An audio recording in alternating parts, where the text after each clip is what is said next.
When President Nixon resigned in 1974, Gerald Ford, a former Republican congressman from Michigan, became president. Ford was selected by Nixon in late 1973 to replace Vice President Spiro Agnew, who resigned rather than face bribery charges. Ford entered the White House at a time when public confidence in the government was low. He resolved to restore honor and decency to the presidency and to help bring the Watergate era to an end. But the road would not be an easy one. Ford began his term by pardoning Richard Nixon, a controversial act that probably cost him election to a full term in 1976. Ford presided over Vietnam's final chapter and agreed to evacuate thousands of people before the fall of Saigon. To make matters worse, late in 1974, the already struggling economy went into a severe recession. Unemployment rose to levels not seen since the Great Depression, and the Democratic Congress made fighting unemployment its top priority. But many of the bills introduced to accomplish this exceeded the tight budget President Ford had proposed to fight inflation. As a result, Ford vetoed the bills time and time again.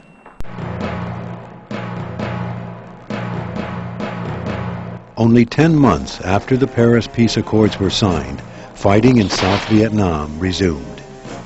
President Nixon failed to intervene as promised, due in part to his growing troubles with a scandal called Watergate that would eventually cause his resignation. Without U.S. support, the South Vietnamese army was no match for the North Vietnamese. In the spring of 1975, the North Vietnamese launched a massive offensive that swiftly culminated in an attack on South Vietnam's capital, Saigon. On April 29, 1975, terrified South Vietnamese stormed the U.S. Embassy as helicopter after helicopter arrived to evacuate the remaining Americans. In 19 hours, more than 1,000 Americans and almost 6,000 Vietnamese were ferried to aircraft carriers waiting offshore. It was the largest helicopter evacuation in U.S. history. The next day, North Vietnamese troops entered Saigon. The war was over. Years of fighting had left much of Vietnam, both North and South, in ruins. 58,000 Americans and an estimated 2 million Vietnamese had died in the war.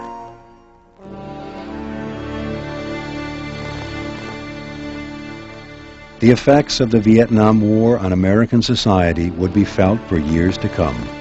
And repeat after me. But perhaps the biggest questions concerned the American military. The Vietnam War shattered the myth of U.S. invincibility.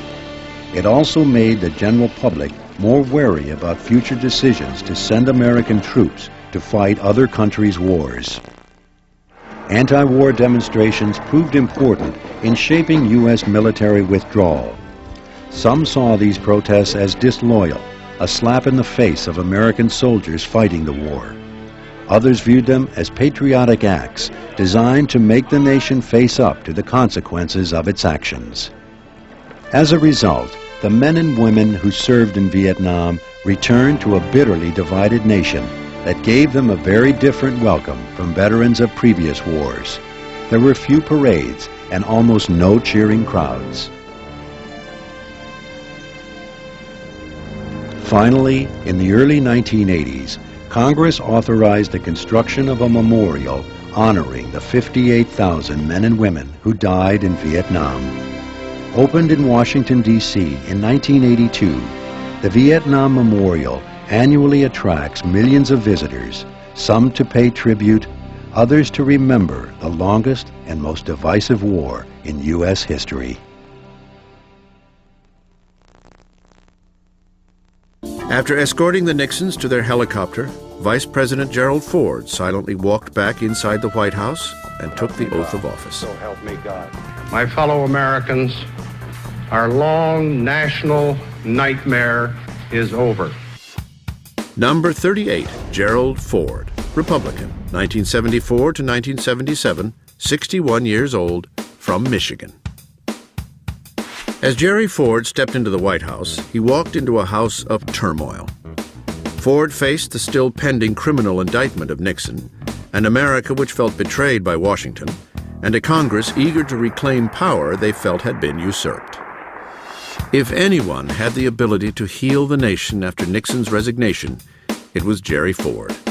He was open and honest, with a history of consensus building.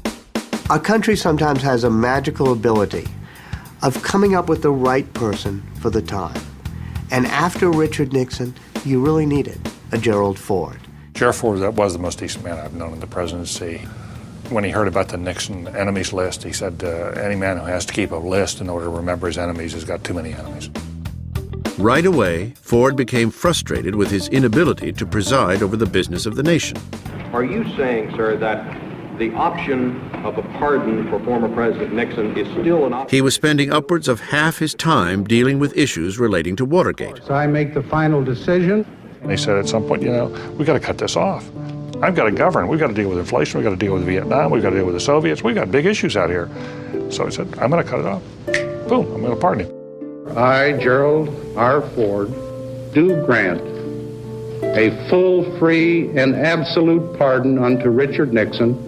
He is correct that it would have consumed his presidency, but it was the lack of consultation, the lack of preparation, the lack of a sense that he had not built enough legitimacy himself to be able to make that determination.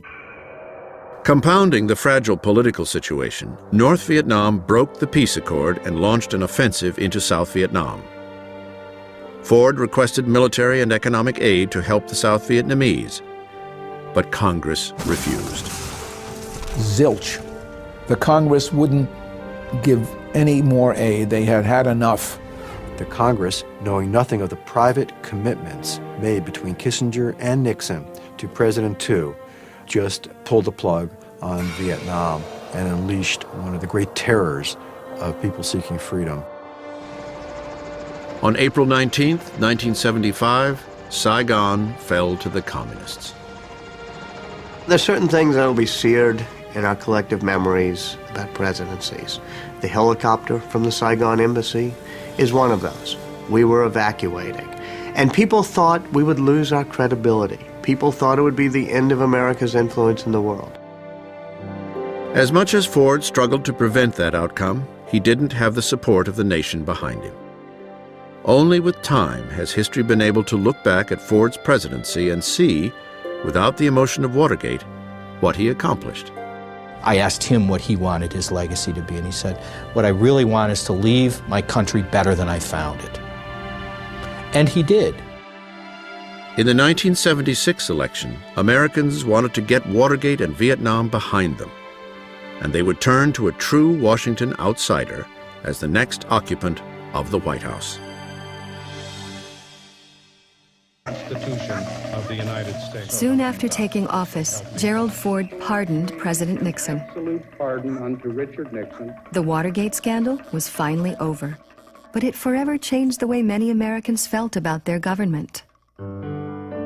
I think I'm less trusting that our leaders are truthful and that there's an awful lot more self-interest than I think I believed before. I wanted to believe that they were doing this for the good of the country, always, and that was their first thought. I don't think that way now. I think any Indian starts out, the last people to trust are the federal government. I think there's a deep-seated mistrust of the federal government at all levels. Watergate didn't disillusion me. I thought it was great. I had such positive feelings towards President Nixon for what he did in terms of relations with China. And then here, he flip-flops in my estimation as a person, as a leader, to have been caught in this way with an illegal activity as President of the United States at the time. It was very disappointing. And it caused me to be much more jaded about American politics as a result of that.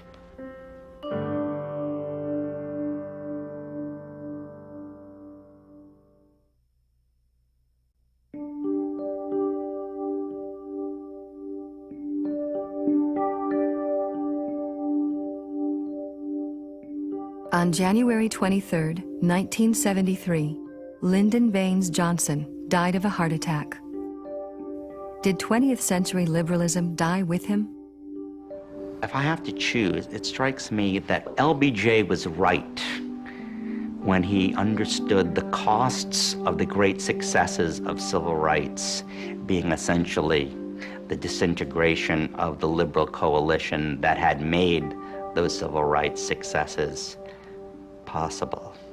That the United States was not prepared for the consequences of the civil rights revolution and for the controversies and contests and struggles that those successes opened up.